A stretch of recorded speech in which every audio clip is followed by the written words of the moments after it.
పసిడి పేరెత్తితేనే గుండె డబేలమంటుంది. ఎందుకంటే బంగారం ధరలు అసలు ఏం జరుగుతుందో ఎవరికి అర్థం కాని పరిస్థితి. బంగారం పేరెత్తితే సామాన్య మధ్య తరగతి వాళ్ళు ఏవైనా వివాహాలు ఉన్నాయండి, వేరే ఫంక్షన్లకు వాటికి కూడా. ఎందుకంటే తెలుగు వారికి, ముఖ్యంగా సౌత్ వాళ్ళకి బంగారం అంటే అమితమైన ప్రేమ. సో ప్రతి ఇంట్లోని కూడా ఎంతో కొంత బంగారం తమ స్తోమకు తగ్గినట్టు ఉంటుంది.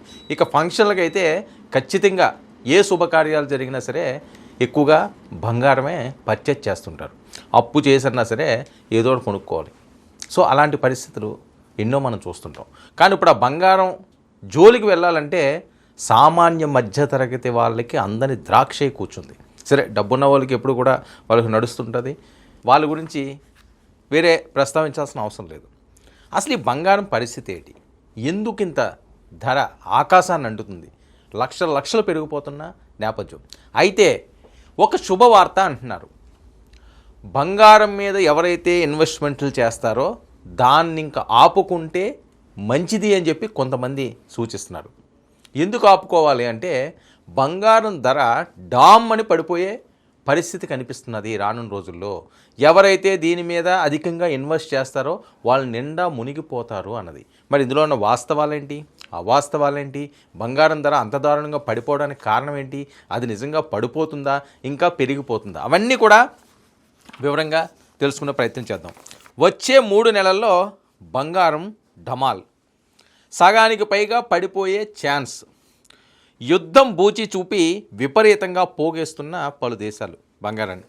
ఇక అంతర్జాతీయ మాఫియా కుట్రతో ఆకాశానికి పెరిగిన ధరలు. ఇండియాలో దీపావళి వరకు ఇంకా పైకి వెళ్ళే ఛాన్స్, దీపావళి వరకు కూడా ఇది వెళ్ళే ఛాన్స్ ఉంది. సో దీపావళి తర్వాత నుంచి అలాగ దిగే ఛాన్స్ కూడా ఉంది అని చెప్తున్నారు నిపుణులు. ఇక దంతేరాస్ పండుగకు ముందు దడ పుట్టించేలా పెరిగిన బంగారం ధర. ఉత్తరాది ప్రజలు దీపావళి ముందు రోజు ఆభరణాలు కొనుగోలు చేయడం తప్పనిసరి. కనీసం వేసమెత్తు బంగారమైన కొనాలనే ఆచారం పాటిస్తారు. ఈ క్రమంలో 1,30,000 వైపు దూసుకుపోతున్న గోల్డ్ రేటు. ఇక పైకే కానీ కిందకు చూడని బంగారం. రోజుకో రికార్డుతో భారీగా పెరుగుతున్న గోల్డ్ రేటు. సామాన్యునికి అందని ఎత్తులో బంగారం ధర. ఇక దసరా నుంచి రోజు పెరగడమే తప్ప తగ్గని బంగారం. వెండి గత 4 రోజుల్లో 5,000కు పైగా పెరిగిన పొత్తడి ధర. ఇప్పటికే ఆల్ టైమ్ గరిష్టానికి చేరిన బంగారం ధర చేరింది. గత 2 రోజుల్లో 2,100 పెరిగిన తులం బంగారం ధర. హైదరాబాద్లో ప్యూర్ గోల్డ్ 10 గ్రాములు ధర 128,650 రూపాయలండి. ఇక నేనంటే నేనని పరస్పరం పోటీ పడుతున్న బంగారం వెండి. ప్రొడక్షన్ తక్కువ ఉంది, సప్లై డిమాండ్కి తగినట్లు ప్రొడక్షన్ లేదు. అందుకే గోల్డ్ రేటు పెరుగుతుందంటున్నారు నిపుణులు. ఇక ఇండియాలో దసరా దీపావళి సీజన్లో ధనవంతులంతా బంగారం కొనడం ఆనవాయితీగా మారింది. అందుకే ట్రేడర్స్ అంతా సిండికేట్గా మారి భారీగా కొనుగోలు చేసి పెంచేస్తున్నట్లు అనుమానాలు కూడా వ్యక్తమవుతున్నాయి. దీనికి పెరగడానికి కారణం ఏంటి? దసరా దీపావళి ఇలాంటి పండుగలు వచ్చినాయి అంటే సౌత్లో విపరీతంగా బంగారం కొంటారు. వేసమెత్తు బంగారం అన్నా కొనాలి, అది సాంప్రదాయంగా వాళ్ళకి వస్తున్న ఆచారం. మరి ఆచారాలను అయితే ఎవరు కూడా వద్దనుకోరు, కాదనుకోరు. ఎన్నో సంవత్సరాల నుంచి వస్తున్న ఆచారం, అది మంచిదైనా చెడ్డదైనా కష్టమైనా దాన్ని ఖచ్చితంగా పాటించి తీరుతారు ప్రతి కుటుంబంలోని కూడా. అదే పరిస్థితి ఇది ఉంది. దీన్ని అడ్వాంటేజ్గా తీసుకుని కొంతమంది మాఫియాగా మారి దీన్ని విపరీతంగా పెంచేస్తున్నారు. దీనికి మీద కూడా ఫోకస్ పెట్టాల్సిన అవసరం ఉందని. కరోనా మహమ్మారిని ప్రపంచానికి అంటించిన చైనా సీక్రెట్గా బంగారం నిల్వలు పెంచుకుంది. ఇదే క్రమంలో రష్యా ఉక్రెయిన్ యుద్ధం మొదలు కావడంతో బంగారం పోగేస్తున్న పలు దేశాలు. ఉక్రెయిన్పై రష్యా యుద్ధం మొదలైన వెంటనే స్టాక్ మార్కెట్లు కుప్పకూలాయి. ప్రపంచవ్యాప్తంగా పెట్టుబడిదారులంతా సేఫ్టీ కోసం గోల్డ్లో పెట్టుబడి పెట్టడం ప్రారంభించారు. ఇక కరోనా మహమ్మారి తీవ్రత తగ్గుముఖం పట్టినా ఊరట లేకుండా ముందుకొచ్చిన ఆర్థిక సంక్షోభం దెబ్బకు అమెరికా, యూకే వంటి అగ్రదేశాలు వణికిపోయాయి. ఇక మన దాయాది పాకిస్తాన్, శ్రీలంకతో పాటుగా చిన్నా చితకా దేశాలు దివాలా దిశగా దిగజారాయి. కరోనాకు ముందు నుంచి బంగారం నిల్వలు పెంచుకున్న చైనా ఇప్పటికే ప్రపంచంలో అందరికంటే ఎక్కువ నిల్వలను పోగేసుకుంది. ప్రపంచవ్యాప్తంగా ఆల్ టైమ్ హైకి చేరుకోవడంతో ఇదే అదనుగా రాబోయే 3 నెలల్లో చైనా బంగారం అమ్మకాలు ప్రారంభించేందుకు ఏర్పాట్లు చేసుకున్నట్లు సంకేతాలు వస్తున్నాయి. బంగారం ధర ఎందుకు తగ్గుతుంది? బంగారం ధర డమాల్మనడానికి కారణం ఏంటంటే చైనా విపరీతంగా దాన్ని దిగుమతి చేసుకుంది, నిల్వలు పెంచుకుంది. దాన్ని రానున్న 2-3 నెలల్లో బయటికి తీస్తుంది. సో అప్పుడు ఏమవుతుందండి? విపరీతంగా పెరిగిపోతుంది స్టాకు. ఏం చేస్తారు? ఆటోమేటిక్గా తగ్గుతుంది. అది పరిస్థితి. ఇక భారీ నిల్వలో ఉన్న చైనా అమ్మడం మొదలు పెడితే బంగారం వెంటనే 30,000కు పడిపోతుంది. అదే ఊపులో రష్యా ఉక్రెయిన్ యుద్ధం కూడా ఆగితే బంగారం ధర భారీగా తగ్గే అవకాశం.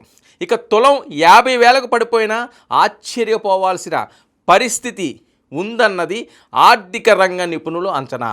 ఇప్పుడు 1,30,000 చెప్పేది తులం 50,000కు వచ్చినా ఆశ్చర్యపోనవసరం లేదు. అంత దారుణంగా పడిపోయే పరిస్థితి ఉంటుంది. సరే, ఇప్పుడు దాకా ఏదైతే పెట్టుకున్నారో అంటే ఇది యాజ్ ఇట్ ఈజ్గా జరుగుతుందా జరగదా అన్నది కాలం నిర్ణయిస్తుంది. ఏది కూడా ఎవరి చేతుల్లోనే ఉండదు. ఏ పరిస్థితులు ఏ రకంగా టర్న్ తిప్పుతాయని. ఒకవేళ అదే జరిగితే ఇప్పుడు నిల్వలు ఉంచుకున్న వాళ్ళు విపరీతంగా పడిపోతున్నది కానీ దీని మీద ఇన్వెస్ట్ చేసిన వాళ్ళందరూ కూడా పూర్తిగా మునిగిపోతారు. సో చాలా జాగ్రత్తగా దీని మీద అడుగులు వేయాల్సిన అవసరం ఉంది.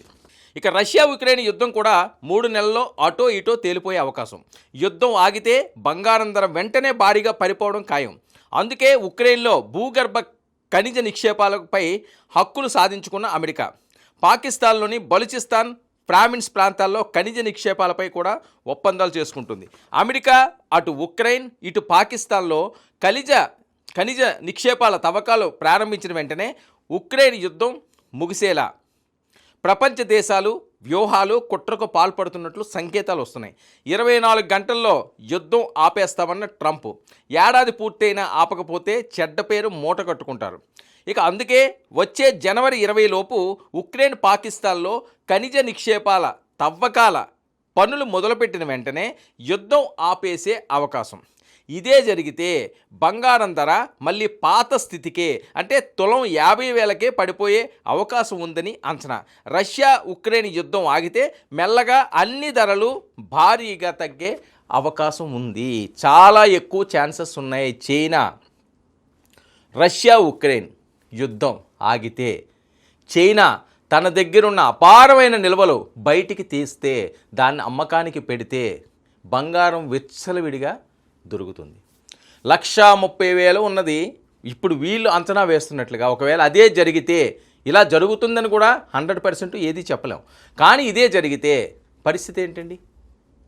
50,000కి బంగారం దొరికిందంటే ఇప్పుడు ఇన్వెస్ట్ చేసిన వాళ్ళ పరిస్థితి ఏంటి? 1,30,000 పెట్టి తులం 80,000కి లాస్ అయిపోయే పరిస్థితి ఉంటుంది. అంటే బాగా ఆర్థికంగా ఉన్న వాళ్ళకి పర్వాలేదు, ఈ లాస్ను ఇంకో దాంట్లో చేసుకుంటారు. కానీ మధ్యతరగతి వాళ్ళు ఎవరైనా కానీ ఇందులో ఇరుక్కుంటే పాపం చాలా ఇబ్బంది పడిపోసిన పరిస్థితి ఉంటుంది. అందుకని బంగారంపై ఇన్వెస్ట్ చేయడానికి ఆచితూచి అడుగులేయండి. ఇప్పుడున్న పరిస్థితి ఇలాగే ఉంటుందని చెప్పలేము, ఇంకా పెరిగినా పెరగవచ్చు. ఇప్పుడు స్టాక్ మార్కెట్లు ఉంటాయి, ఆ విలువలు ఒక్కసారిగా పెరుగుతాయి, ఒకసారిగా డమాలమంటే ఇదంతా కూడా ఒక వ్యాపారం. ఈ వ్యాపారంలో ఏ రకంగా ఎప్పుడు ఎలా ఉంటుందో ఎలా టర్న్ తీసుకుంటున్నారో తెలియదు. కానీ బంగారం విషయానికి వస్తే ఏదన్నా జరిగే అవకాశం ఉంటుంది అనేది స్పష్టం అవుతున్నది. ఈ పసిడి ఎప్పుడు ఎవరిని ఎత్తుతుందో ఎవరిని ముంచుతుందో తెలియని పరిస్థితి. అంత కీలకంగా పరిణామాలు చోటు చేసుకుంటున్నాయి. దీనికి చైనా రంగంలోకి దిగితే, చైనా కానీ తన నిల్వలను బయటికి తీస్తే, రష్యా ఉక్రెయిన్ యుద్ధం ఆగితే బంగారం పరిస్థితి ఎవ్వరూ ఊహించలేనంత దిగజారిపోయే దుస్థితి ఉంటుంది. 50,000కే బంగారం దొరికే అవకాశం ఉంటుంది. అందుకని తొందరపడి ఎవ్వరూ కూడా బాగా ఆర్థికంగా ఉన్నవాళ్ళు ముందుగా చెప్పినట్లుగా పర్వాలేదు. కానీ సామాన్య మధ్య తరగతి ఇది పెరిగిపోతున్నదిరా, దీని మీద మనం ఇన్వెస్ట్ చేద్దాం, అప్పో సొప్పో చేద్దాం. మీ దగ్గర బాగా డబ్బు ఉన్నది అనుకోండి, కొనుక్కోండి, పెట్టుకోండి. ఆ ఆభరణాలకైతే వాడుకోండి. ఇదిగో అద్భుతమైన ఆభరణాలు ఉంటాయి, ఈ రకంగా వాడుకోండి. అంతేగాని దీని మీద ఏదో వ్యాపారం చేద్దామన్నట్టుగా ఉంటే అది సేఫ్ కాదు అని చెప్పి కొంతమంది నిపుణులు చెప్తున్నారు. సరే, వాళ్ళ అదృష్టం బాగుండి చైనా అలాగే దాచుకుండి రష్యా ఉక్రెయిన్ యుద్ధం కానీ ఒకవేళ ఆగకుండా ఇలాగే కొనసాగిందనుకోండి, ఇది ఇంకా పెరిగే అవకాశం ఉంటుంది, డబ్బులు అయితే వస్తాయి. కానీ అది గ్యారంటీ లేదు. గ్యారంటీ దేని దాని మీద ఎప్పుడు కూడా మనం ఇన్వెస్ట్ చేసామంటే ఎప్పుడో ఒకప్పుడు ముంచే ప్రమాదం ఉంటుంది. ఈ బంగారం ఈ పసిడి మాయలో పడి మీ కుటుంబాలని చిందనం చేసుకోవద్దు, అనవసరంగా ఇందులో ఇరుక్కోవద్దు. ఒకవేళ బంగారం తగ్గిందంటే ఇప్పుడున్న వాళ్ళందరూ కూడా పూర్తిగా మునిగిపోయే ప్రమాదం పొంచి ఉంది. తస్మాత్ జాగ్రత్త అంటున్నారు నిపుణులు. ఇక మీ ఇష్టం.